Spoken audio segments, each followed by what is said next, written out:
Good morning. It's 6 a.m. right now. And welcome to another study vlog.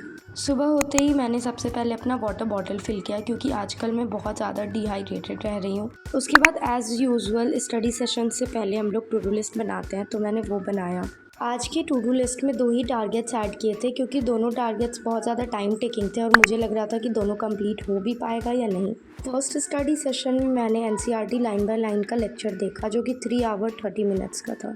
यहाँ पे 3 our 30 minutes में सिर्फ half ही chapter cover हो रहा था और मैं सोच रही थी कि कहीं ये बहुत ज़्यादा टाइम टेकिंग ना हो, लेकिन चैप्टर के कुछ कॉन्सेप्ट्स मुझे समझ नहीं आ रहे थे, तो इस वजह से मुझे ये लेक्चर देखना ही पड़ा।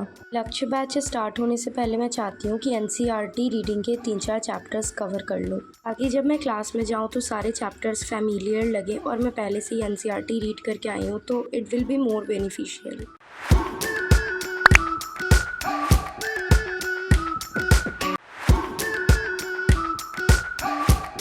इट्स 10 o'clock राइट नाउ और अभी मैं वापस से एनसीईआरटी रीडिंग स्टार्ट करने वाली हूँ क्योंकि वो टॉपिक अभी तक ख़त्म नहीं हुआ है। एनसीईआरटी रीडिंग करने के टाइम पे कई लोग फर्स्ट रीडिंग में ही अपने बुक को हाईलाइट कर देते हैं जिसकी वजह से उनकी पूरी बुक रंगीन हो जाती है, लेकिन हमें ऐसा नहीं करना है। एटलीस्ट सेकेंड रिवीजन के टाइम पे हमें एनसीईआरटी को हाईलाइट करना चाहिए।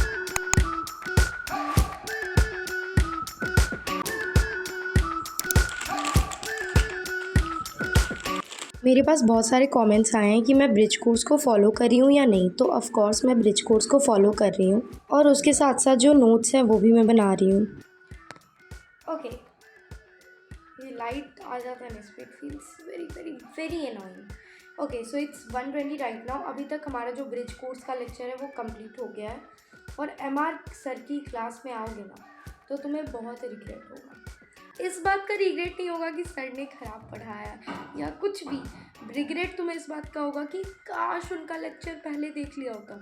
उनके लेक्चर के स्टार्टिंग में उन्होंने जो भी टिप्स बताई है, लिटरली अगर वो मुझे पहले से पता होता ना, जैसे मेरे से डीपीपी सॉल्व नहीं होता था क्लास के डायरेक्ट बाद, और सारे बच्चे सीधा क्लास करते थे और सीधा डीपीपी बनाने चले जाते थे और उनसे क्वेश्चंस भी बन जाते थे। मेरे से नहीं होता था। क्लास में टीचर के साथ साथ भी मेरे से क्वेश्चन नहीं होता था।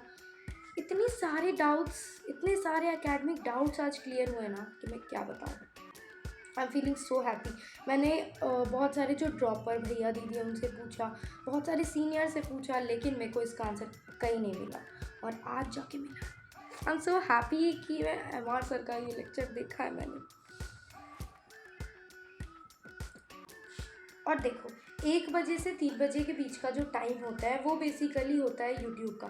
लाइक कोई थंबनेल बनाना है, वीडियो एडिट करना है या कुछ भी करना है इधर वीडियो शूट वगैरह के साइड में, तो वो सब मैं अभी करती हूँ। तो कल हमारा 5 AM पे सुबह सुबह लाइव स्टडी है, तो उसके लिए मुझे एक प्यारा सा थंबनेल बनाना है और इस वीडियो के भी सारे क्लिप्स को थोड़ा एडिट करना है, तो अभी मैं वो करूँगी। Let's go.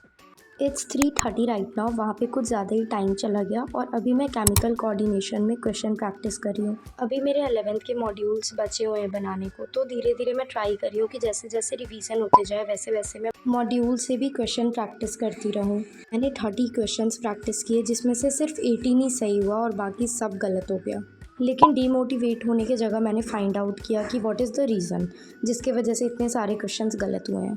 मेन प्रॉब्लम ये थी कि मैं सारे हार्मोन्स के फंक्शन में कंफ्यूज हो रही थी, तो फिर मैंने सोचा कि वापस से हार्मोन्स के फंक्शंस रिवाइज करते हैं और उसके साथ साथ अपने शॉर्ट नोट्स भी बना लेते हैं।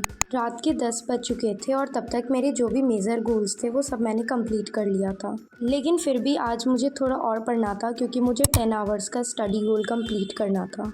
इसलिए मैंने माइक्रोब्स इन ह्यूमन वेलफेयर वाले चैप्टर का एनसीईआरटी रीड किया and this was all for the day.